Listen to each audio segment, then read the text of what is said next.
Coming to you from the studios at the Illinois Rock and Roll Museum on Route 66, it's the Rock and Roll Chicago podcast. Rock and roll Chicago, rock and roll Chicago, my hometown. Well, I was born in the city, gonna rock the city, Chicago.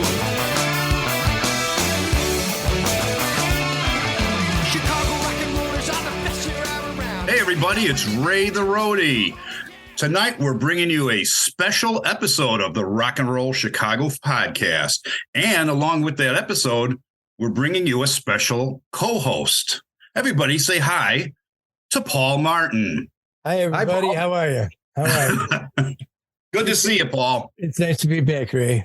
Nice to be back. Although I've kind of never left because I am editing them all. That's true. You're still there in spirit. Yes, I am. Yes, I am. Part of the reason we brought you into for this event this evening is because of why? Because I think I know this band a little bit. You do? I do. I know this band. I think they were our episode 4. Yes, I've worked with them for a few years, about 50. Yeah. Well, the band's got something special going on right now, and joining us tonight is John McFarlane. Hey guys, how you doing? Excellent. Good. Nice to see you, John. Good to see you guys. And I actually am seeing you too, even though this is a podcast. That's right. So tell us, you guys got something going on musically with the band. What's all the hubbub? Well, we are super excited. We just signed a record deal, and a national, or I should say a global distribution deal with a record company based out of Denver, Colorado. And they've also got offices in Tokyo, and they're called Color Red Records. And we signed a deal with them, and they were excited to get our music out to the public. And rather than just put it out just digitally, they wanted to put it out on vinyl. So this past November 17th to be exact, we just released a 5-song EP on vinyl. And we are super excited for that. Very cool. Yeah, vinyl's making a big comeback. Oh, it's incredible. I mean, what we've been doing is not only is the record available at Amazon, Barnes & Noble, Best Buy, Walmart, but we've been going to local vinyl record stores in all the local, the suburbs, southwestern and northwest Indiana and down by Paul. And it's amazing how many vinyl record stores there are. In fact, I saw an article. They're saying that this past holiday season, there were twice the amount of vinyl record stores than the previous year. It's doubled. Wow. And the manufacturers of turntables are kicking them up. I was just in Best Buy today, and right in their vinyl records section, right underneath it, they've got turntables, Audio-Technica and a Sony, and yeah, it's hot. It's coming back. There's just it's more of a specialty thing. And, you got the audio files, the audio guys that are super into listening to the difference between digital and vinyl. But it's a growing market. And actually, besides that, they have a thing twice a year. It's called National Record Store Day.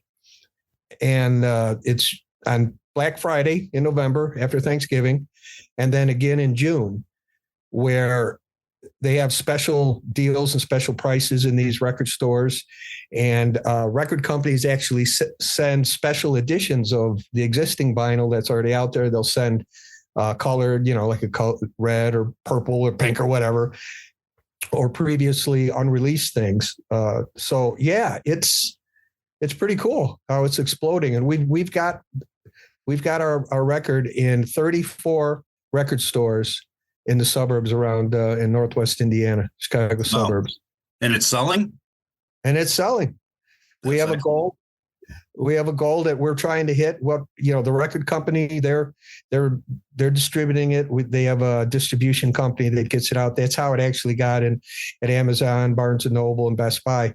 Walmart, but they took a number of them, and we took a number, and we're visiting the local stores, and these people are the owners of these stores they're kind of excited to see a band member walk in as well. They say we don't get that hardly ever. So yeah, a little extra thing we're offering. Is there anywhere people can go to find out where these record stores are? Yeah, on our website, M&RRush.com, M&RRush.com, and our Facebook pages, there is a list of all the record stores that have them in the suburbs, and it gets updated as we add new record stores. So you can check that out, and you can also order it direct from our website.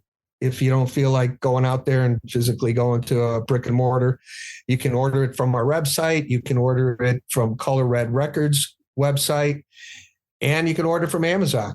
Very cool. Very cool. Amazon, Walmart, Barnes and Noble, like John said earlier, all those places have it, right? Yeah, actually, what I've noticed, they're right now the Best Buys and the Walmarts. You may have to ask them to order it, but you can get them. Yes. Do they have physical albums there? Do they have physical vinyl? Some of them do. It depends on the manager of the store, whether they've ordered it or not. But if they don't have it there, they can order it and have it for you in a couple of days. Okay. So I remember hearing that Best Buy dropped CDs a while ago, a few years ago, that they weren't selling CDs anymore. Yeah. But it's really cool. And what we're going to CDs, it's also available on CD. Oh yeah, that's true. It's also available on CD as well. Yeah, we've got it out there on CD, and again, it's on all digital download sites. So it's been a little while since I've talked to you guys. So what do you guys got going on now that you got this album out? What's next? Well, the record company is excited to keep putting out material from us. In fact, over the Christmas holidays, we had a song called Heavy Metal Christmas, which was recorded, quite a few years ago, probably 8-10 years ago, maybe even longer. You're probably longer, I'm thinking. Yeah. Every Christmas, though, we kind of push that. We push that on our website and our Facebook pages. But this year, the record company, they re-released it because it had been on the digital sites on Spotify and Pandora, but they re-released it, and we had a new cover for it, which our good friend Boris put together. Did a fantastic job of Santa Claus playing Eddie Van Halen's guitar and standing in front of a Marshall stack, and it received, what did we have here? I don't have it in front of me, but I believe it was something like we had up to 8,000 listens this year on it. Yeah, so that was released in December. And now going forward, what Color Red Records wants to do is release a single every 2 months. Now, it'll be a combination of going back into our catalog and remixing and remastering some of our older tunes, but that we feel are strong. And also we're going to record new material as well. We're going to get together for writing sessions. And so the goal is to put out digitally. These will all be digital every 2 months. And then this time next year, the record label is going to be looking for a full album. Again, what we just released was a 5-song EP, but a year from now, they're looking for a full 10-song album, which they're going to release on vinyl as well. Will that be all original? I mean, or stuff are existing, or will it be new? Right now, we're hoping it'll be all new. It depends, I mean, I've been talking to all the guys, and everybody's got tons of ideas, and so we'll see what happens. And I just got my own Pro Tools. Working on setting up my own Pro Tools thing set up for home, and then we can. We all live. We got 2 guys in Indiana. We got 4 of us in Illinois, but we're all over the place. So we're going to start recording, sending demos around, digitally on using Pro Tools. And then once we get some, we figure out exactly what songs we're going to do, then we'll get in the studio and we'll record a new record. Really excited about that. That sounds good. The name of our EP is Goodbye City Lights. I don't know if we mentioned that. No, we didn't. No, so be a good idea to mention the name of it. It's called Goodbye City Lights. Goodbye, city lights. Hello, paradise. It's good to be back home again. Goodbye, city lights. Hello, paradise. It's good to be back home again. It's a song that John and Jeff and Kyle wrote, right? Three of you, John? Yeah, actually what happened was Carl came in with the main verse, bridge, and chorus. And I know Jeff kind of helped a little. They changed some things in the bridge and chorus. And then I came in with the solo section.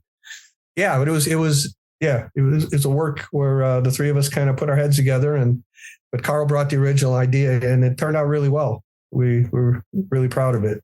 We've got Time Waits for No One, which John wrote several years ago, but we've been playing it live periodically, and there's another song on there called Find a Way, which John also wrote, but I wrote the words for it. We kind of collaborated on that.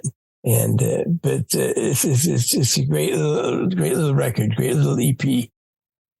Then we got two more songs. Another song called "Don't Stop" and another one called "Bring Some Love Tonight," which has a real cool bass guitar intro to it. I think the "Find a Way" story of how you and I wrote that is cool. Me, you, and Jeff, we were sitting at the lab, Jeff's studio, throwing ideas around. I said, well, I got this riff and I got a riff. And the more I played it, I go, wait a minute, I got the whole song. I came up with the bridge and the chorus. And I said, but the only lyrics I have is she looks in the mirror, da, da, da, da, da, da. and Paul, you had a recorder with, I don't know if you recorded it on your phone or you had a separate. I have a little recorder. Yes, a little MP3 recorder. So we started it. I sang "She Looks in the Mirror" and played the whole thing, and you came back with the melody and the lyrics. Yeah, I came back with the melody line and the lyrics for it about a week or so later. I remember. She looks in the mirror, doesn't know what to say, but she knows she needs to find a way. Seems so empty since he's been gone, but she knows it just couldn't go on. She needs to escape, she needs to get away. She said, oh, don't you know she's learned her lesson about letting go. Oh, can't you see? She lives the fantasy. She needs to find. And we did a demo, for it. And there's the solo in the middle. And I did this solo that was really, it was kind of just fell in the pocket perfect. And when it came time to actually record the song itself, I couldn't capture the same energy. So we actually, being Pro Tools, you can just lift the solo out of the demo and drop it into the actual final mix, as long as the timing is pretty close, which it was. Very cool. Sounds pretty exciting, everything that's going on. Yeah, we're just having a blast. And at this point in our career, to have this opportunity and to have Color Red Records get behind us. And we should mention too that, Color Red Records, they're mainly like a jazz fusion and blues label. We're their first classic rock act. And they're very confident that, we'll be able to make some noise over in Japan, because American classic rock music is still really big in Japan. So they've got some big plans for us coming up this spring and summer for Japan. So we're going to Live at Budokan. there you go. We're going to all the record stores in Japan and dropping off. Yeah. We'll go visit them personally, like we're doing here in That's right. in the burbs. Yeah. Do their turntables run at a different speed? Yeah. Reverse. It's metric. Well, all righty, guys. Thanks for joining us. I think what we're going to do this week is we're going to rerun episode 4 of M&R Rush following this little interlude here. It's been a while. Episode 4. That was a long time ago. We were just younglings back then with portable recorders. Yes, we were. All righty, guys. Well, thanks for joining me tonight. All right. Can we give a shout out to the rest of the boys? You sure can. Marty, Roger, Carl, and Jeffrey. Hope you guys are listening in. They better be. That's right. That's right. All righty, guys. We'll talk to you soon. Thanks, Thank you, Ray. Take care. Hey, this is Paul Martin And Ray the Roadie. for the Rock and Roll Chicago podcast. Joining us this week is M&R Rush. We've got Marty Martirosian, Carl Mosier, Jeff Loop, John McFarland, and the one and only Paul Martin. How you guys doing? Great. Good. Missing Roger. We're missing Art. We're We're missing Roger. He got tied up in traffic. It looks like he's not going to be able to make it this week. So what's been going on, you guys? I hear you got a new album out, Between the Lines. Yes, we do.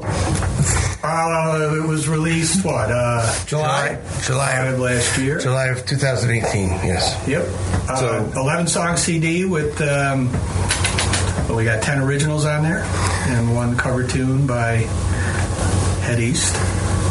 So who did the writing for this album? We all did. It was a team effort. Okay, so everybody had a little part of this, huh? Yeah. Even Marty the drummer. Really? Yes. Marty had a part in this. And I also sang on it for the first time in the history of M&R Rush. Wow, that's amazing.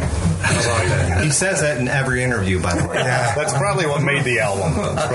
Just a clarification. Yes. In my mind, it did, right? But I don't know about anybody else's mind. So tell us about some of the songs on there. Like, John, what did you write? Which songs on there were yours?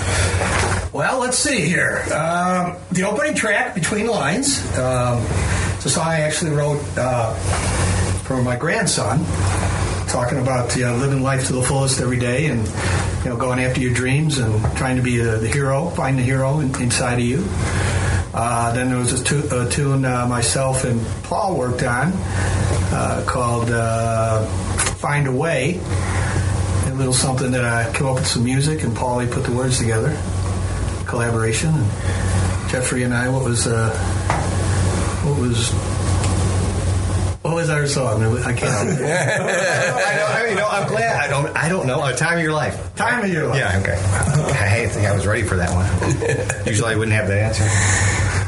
Another one I put together called I Believe. That song about adversity and believing that you're going to come out the other side and positive and things are going to turn out all right if you believe. You just got full of all kinds of positive messages. Yeah. Half full, not half empty. That's My So, hero. Jeff, which ones were yours? Bring Some Love. That was on this last record, right? Yes. Funny how you have to ask a question. That's kind of got an interesting backstory. Jeff called me up in the middle of the day and said, "Hey, can you get over here right now?" And so I came, and it was about, 2.5 years ago. And he said, "Hey, I need a real drum track on these ideas." And so we laid it down in probably about 4 minutes. And it ended up being on the album. The demo that I did with Jeff, we worked around all the drum parts from that 4 minute, "Hey, I need you right now," right, Jeff? Yeah.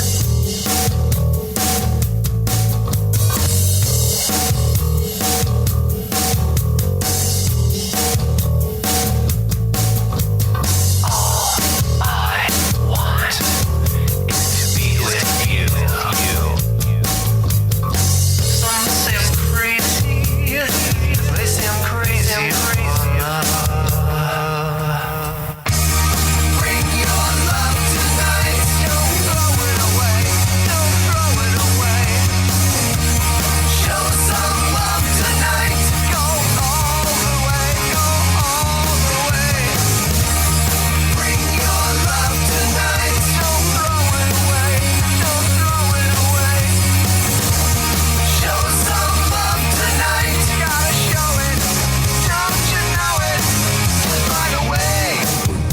showed up. Yes, that's right. I had another drummer ready, but Where'd the megaphone come from?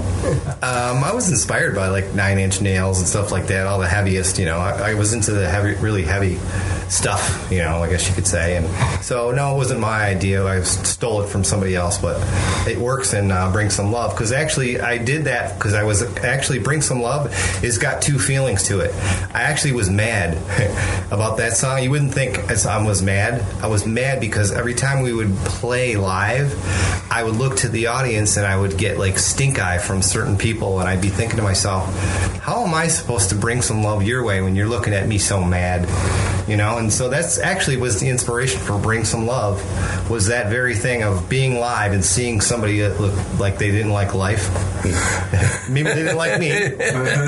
But Wasn't Sky yours too? oh yeah, Sky was what's the word for it? We were in the off season. We were done. We were not playing, and I went in the studio and I just played some little lick, that beginning one. That Sky was really another song that was actually about women. I like to write songs about girls, but another thing, I was just I was dreaming and dreaming and dreaming, and it never really materialized. So it was like sky was the limit at that moment when I was feeling all that, and it turned out to not be that way. So that turns out to be a sad song for me personally, but that was too much information.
Song. That's one of my favorites.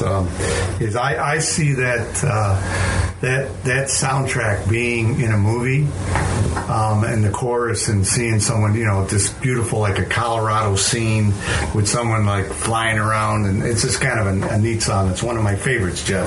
Just so you know, on the new album. Thanks, Bart, John. Okay, It is one of my favorites too, Jeff. Yes, it is. So then we go over to Carl, right? Your tune. And which ones did you write, Marty? I sang. I tell you, I sang. That's right. You sang on one of them. I sang on. He mentioned that. Which song was that? It was a song that's I'm looking it up right now. Reckless Love. Reckless Love. And I'm wrong. I said we had only one cover tune. Oh, well, we'll circle back. Oh, that's right. We did have more than that. But Carl, we can talk about Reckless Love. Reckless Love, or should we go to Carl? Yeah, let's talk about Reckless Love really quick. Reckless Love was a song given to us by our longtime friend from many years, Mr. Jim Peterick from the Ides of March and the group Survivor. And through a mutual friend, our sound man back a few years ago, and Frank Pappalardo. Frank was actually part of the recording session for this demo for this song back in the late 90s, or late 80s, early 90s. And it was a song that Peterick, he never released, and this band from California, I don't remember their name, they actually did the demo. They ended up breaking up before they recorded it. So anyway, long story short, Frank said M&R Rush would do this song great. Jim Peterick said, yep, they can have it. So we recorded that one, and it's on the record.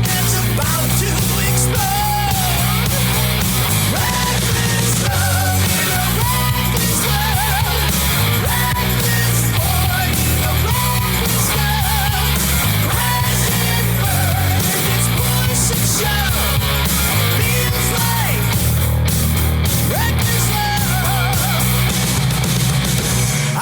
one thing. I mean, we got to say is amazing. You know, Jim Peterick is one of the best songwriters in rock and roll in America, and obviously coming from Chicago, we were honored for him to say, "Hey, you guys can have it. You know, go take it and do your thing to it." So you know, it's just amazing that a guy that's that talented, written that many hit songs. He's one of the best in America, and to just hand us a song and say, "Do what you guys will do a good job on that." And then he sent us a little video when he listened to it. Frank played for him, and he was very complimentary on how we arranged that song, which we're really excited about. Great. Yeah, a little bit of pressure when I was doing the lead vocal too, knowing that he's going to be listening to it. But here's a little story about Jim Peterick. I don't know if any of you guys in this room know this story. So growing up, there were bands in my neighborhood playing the garages before I got in M&R Rush, and my very first concert that I went to was at my high school, Mendel High School. I was a freshman, and we had won some contest, and there were 3 bands: Tommy James and the Shondells, the Ides of March, Baby Huey and the Babysitters, and it was emceed by Dick Biondi. So my very first real concert was seeing Jim Peterick playing Vehicle. And I remember it like it was yesterday. Now fast forward to the 80s, we're opening up for Survivor at the Point East, and we had just done a sound check. We did our sound check, they did their sound check, and me and Jim were sitting on a couch, and they just released Hold On Loosely 38 Special. And I go, hey, can you show me that opening riff? You know, which now, I mean, everybody knows it, but it just came out on the radio. So he showed me that. And then, a couple of years later, I remember we were playing at Isn't It in Downers Grove. Right. Yeah. Wow. And I'm playing. Yeah, that's a blast from the past. And I remember I kind of looked up and I saw Peterick, and I think it was Frankie Sullivan sitting at the bar. And I think we were doing Dr. Doctor or something, and I've just got my head down, and I'm jamming toward the front of the stage, and I open my eyes, and Jim's standing right in front of me, watching me play. And I look up and I go, you know. Okay. Then fast forward, about a couple of years ago, I get the opportunity. I was at an event, and Jim Peterick was there, and I got up with him, and I did Vehicle and Eye of the Tiger with him. Well, that's cool. That's pretty cool. I don't remember a lot of that other stuff, John. Thanks for bringing that back. So 70s, 80s were pretty rough time. That's cool. Yeah. So Carl's giving me the evil eye because we're not letting him talk. So I'm good with just listening to the stories. I like the stories. Tell us here about your songs. I've had one on this CD. It's called Someday, and it's I've often heard what people say on how love will find them someday. And that was the line that stuck in my head from 1974 when I actually wrote the song. And so I just figured, you know what? I got this thing sitting around. It's been we never recorded it, and so I brought that one, and I wanted Raj to sing it because Raj on our Blue EP he sang 3 out of the 4 songs. Right? Yep. Papa sang one. You sang Reach for the Stars on that I one. sang Reach for the Stars. And then and Rod sang number 1, and You're the Only Woman, and Stay With Me. Stay With Me. Right, so I wanted Rod for his voice to grace us again. So nice. That's a good song. So it was fun recording, and I got to do these harmony parts on there. It sounds like a keyboard when you listen to the song, but it's actually me doing the 3 harmonies, or is it 4 harmonies? Might be 4. 3? Just giving me the 3 sign. I don't know if the middle finger's there. What's interesting, he said he only got 1 song on this, right? He got 1 song on Between the Lines. But I was just listening to all our tunes that we laid down over the years, because we're putting on a song of the day for 76 days before we do our first show this year. Mm-hmm. So I haven't listened to our music that much, so I've been listening to them. And on the Thrill of the Chase, album, I was like flabbergasted. I think it was the Carl Mosier solo album, wasn't it? I mean, I think you did, right, John? The purple record. I think the red record. I think Carl, I think like almost all of the you were involved, except one. Those were all your tunes that you came up with the ideas. So I just want people to realize we didn't say, Carl, you can only have one song, but it was time to let everybody else. Well, and did I tell you, Ray, that I sang on this album? Did you really?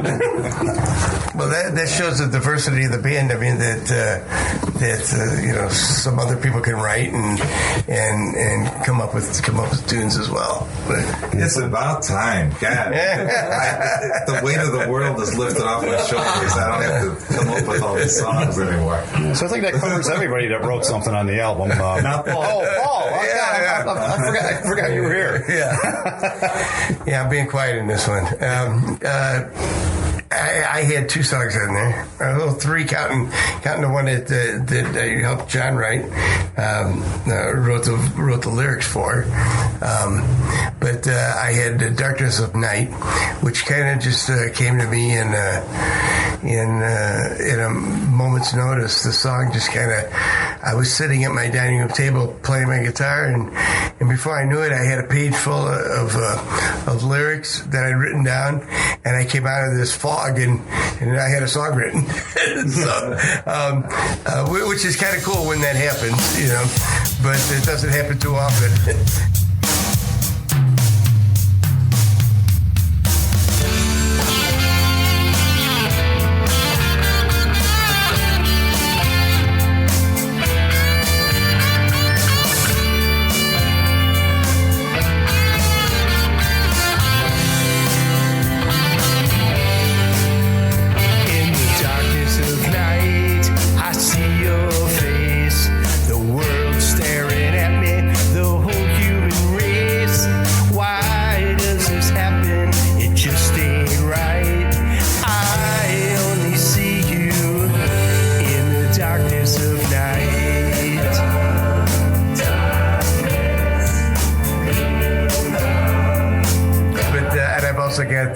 Melvin Drives a Bus, which is kind of my just my story about touring, and when we were all young bucks and out there touring and playing in the college towns and going from town to town and playing, and it actually refers to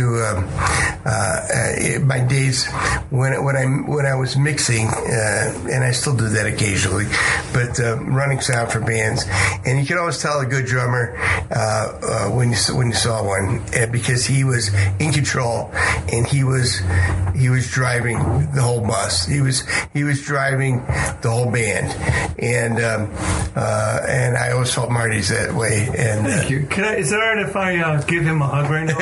Sure. Go right ahead. Feel the love. Feel the love. And Marty's definitely been a driving force behind this band for since day one, since I can remember. What's interesting, before you go into your other tune, is Ray, we did it differently on how we picked the songs. We actually voted on all the demos. I don't know, we had about 20 tunes or so. That's a good idea. And then we went and voted, and the ones that got the most votes ended up on the album. And I'll be honest with you, Melvin Drives the Bus. I wasn't really impressed at the beginning, and I was telling Paul, no, it's cool. I like it, but, and he goes, well, for God's sake, Marty, Melvin, it's about you. And then I said, this definitely has to be. He loves that. Right, Paul? That's right. I love this song. And what else do you have on there? That's it, right? Just 2 songs. 2 songs and Ladies. And then you guys make a Head East. So I hear you've had pretty good sales of that album too, internationally. Yeah, the internet's amazing, isn't it? Again, we kid about this, but it is awesome that with the internet and selling things and how the industry's changed, we have people in about 16 countries that have bought our music. Now, it's not millions of copies, but if one person buys the album in China, that counts as a country that we're in, right? But it's amazing how people get turned on to music that is, thousands and thousands and thousands of miles away from them. So it's kind of neat. So let's turn back the hands of time just a little bit, and let's talk a little bit about how M&R Rush got together. So usually we throw this to Roger, since he's still on the road from Indianapolis. But yeah, it was myself, Roger, and I. We've known each other a few years, since we were 5 years old. And we played baseball together. I started a band with him when I was in about 7th grade. He didn't even play bass. All he was a lead singer. Our song that we played all the time was I'm a Believer by the Monkees. And the reason why we did that is the guitar player's mother would give us brownies every time we would play that. But anyway, so we turned into, I met Carl in freshman class as a freshman year. Senorita Smith. Yep, as our teacher. And so he became our keyboard player. He turned us on to Paul. We knew John was in a band at this time playing Mendel with his playing purple in his purple shirt. Calling what was the song name? Purple Haze. Purple Haze in my purple shirt. Crystal Blue Persuasion. And so we asked John to come in, and then John came in, and then before you know it, we asked Jeff to come in to M&R Rush, and here we are. That's how it came. We've been around a few years. We took a vacation for many years when our children were growing up and to be Little League coaches and all that. And we started playing again 2003. So this is our 16th year, which... so this is a second go-around. Second go-around, right. Yeah. And John's always, just... Which actually lasted longer than the first go-round. John came up with that and said, hey, do you realize this M&R Rush is the second time around is longer than the first time, right? Yep. So, and having fun. Well, and one of the things I want to point out that I think makes this band very unique, especially when, you think about the bands that are out there today playing like 100% cover stuff, and M&R Rush goes back, and we were part of something that we just, unfortunately, we didn't catch the wave, but we were there. We were there when Styx wasn't even called Styx. They were playing half covers, half originals. Then they changed the name to Styx. They went to all originals. We were opening up shows for them. We were playing covers, and we started writing originals because we didn't want to be a cover band. We wanted to, make the big time. And there was another band in town called MS Funk that had a guitar player in there. His name was Tom. Later changed it, or called himself Tommy, and he ended up getting in Styx.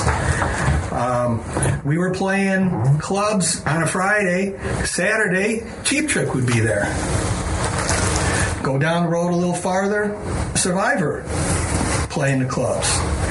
We're writing originals. We're getting record companies to come out to see us. We weren't just a jukebox band, and we came real close. We had a record company come. Almost signed us. There was a little problem with the record company. We had our song, Carl wrote, Rock and Roll Chicago, played on the loop. On the loop. The third largest radio market, Chicago. The Loop, the largest classic rock station. We were played in the summer of 1980. So much that our song ended up being number 45 for the year.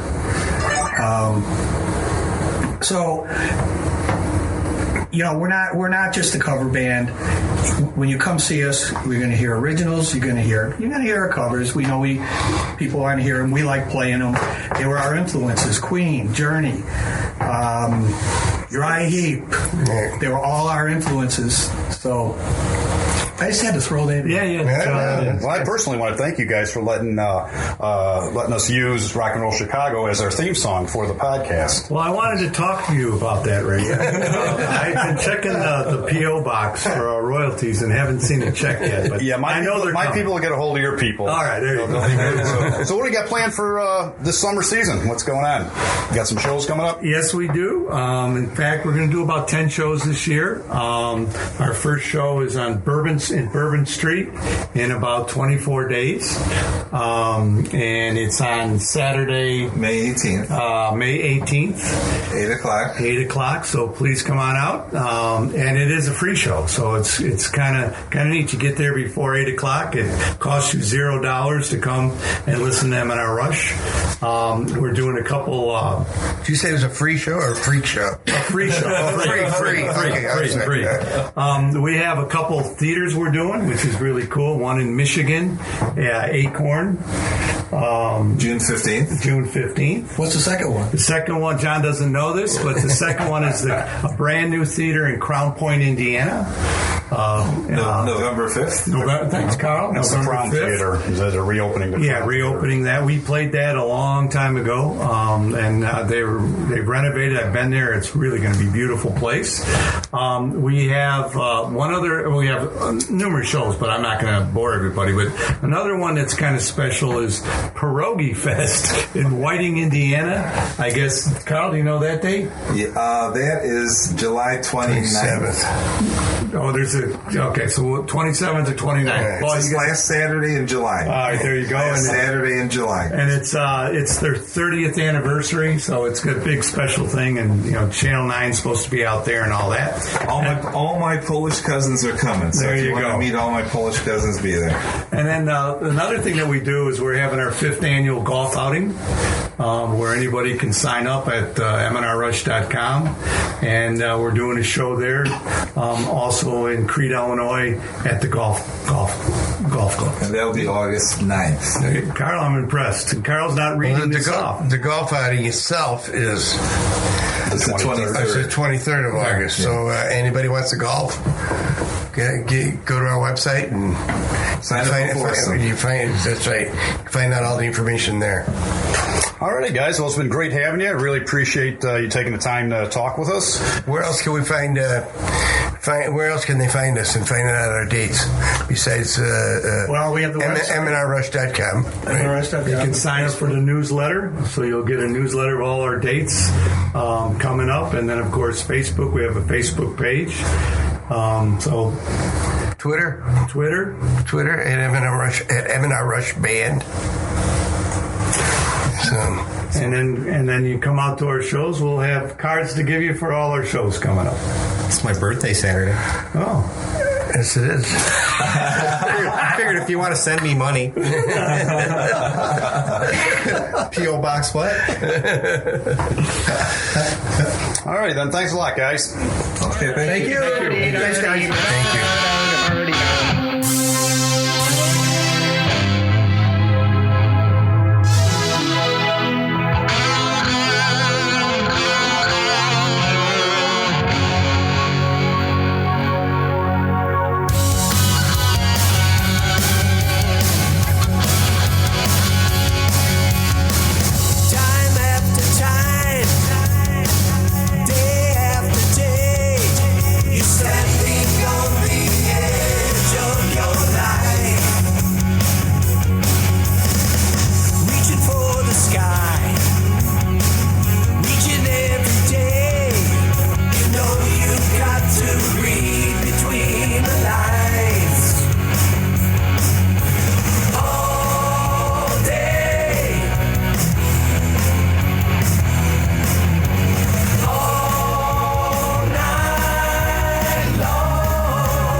Those are some great stories the band had, wasn't it?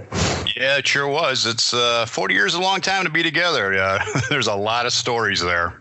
Yeah, it's kind of like a marriage, I guess, and you have to you come up with a lot of stories after 40 years. Yeah, you do. It's it's amazing that you guys have actually been together longer the second go round. Yes, that's pretty impressive. Our next episode 5, we've got somebody very special coming up. So all you guys out there definitely got to check it out. Yes, be sure to check this out check it out next week. We'll be posting some stuff on Facebook, so be sure and check it out and stick around. It's going to be a very interesting show. As always, like our page, subscribe to the podcast, and please share and tell your friends. Have a great week, everybody. Take care. Thank you. The Rock and Roll Chicago podcast is edited by Paul Martin. Theme song courtesy of M&R Rush. The Rock and Roll Chicago podcast does not own the rights to any of the music heard on the show. The music is used to promote the guests that are featured. Rock and roll Chicago. Rock and roll